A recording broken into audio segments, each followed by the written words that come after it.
अब अगला क्वेश्चन देखते हैं इसी में। ये पूछ रहा है two sources of light emit with the power of 200 watt. कह रहा है दो सोर्स है लाइट का जिसका पावर कह रहा है कि 200 वॉट है। The ratio of number of photons of visual light emitted by each source having wavelength 300 nanometre and 500 nanometre respectively will be. आपको रेशियो ऑफ फोटॉन्स बताना है।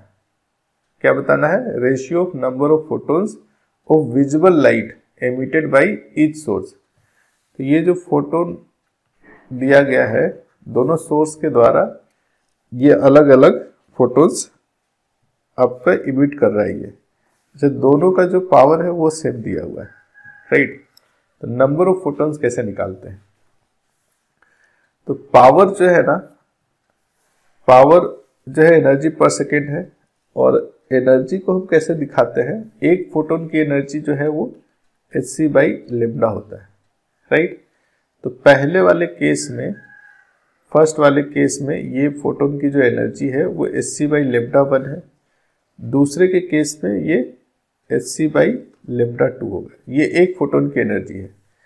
इसमें मान लेते हैं कि पर सेकेंड n1 फोटोन्स निकल रहा है, इसमें पर सेकेंड n2 फोटोन निकल रहा है। तो एनर्जी पर सेकेंड यहाँ से जो निकल रहा है पहले वाले सोर्स से वो, और एनर्जी पर सेकेंड दूसरे वाले सोर्स से जो निकल रहा है वो, दोनों आपस में बराबर होना चाहिए। कहा भी गया है two sources of light emit with a power of 200 watt. ये 200 गिवन है, ये दोनों रेशियो कितना है? 200 है। पर हमसे सवाल में क्या पूछा है? सिर्फ रेशियो बताना है n1:n2 का। तो n1/n2 का जो रेशियो होगा, क्या ये λ1/λ2 के रेशियो में होगा?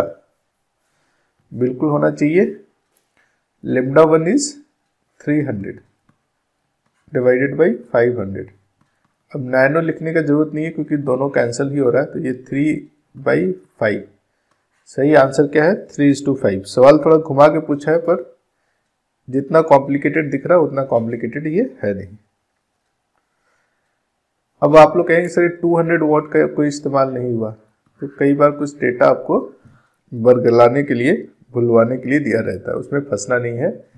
जो बेसिक्स पूछा गया उसमें क्या क्या रिक्वायर्ड है, उसमें कौन से डेटा दिया गया है। अगर एक्स्ट्रा दिया गया है तब कोई बात नहीं, अगर कम दिया गया है तब सोचना पड़ेगा कि कुछ और तरीका है क्या जो नहीं दिया उसे पता करने का।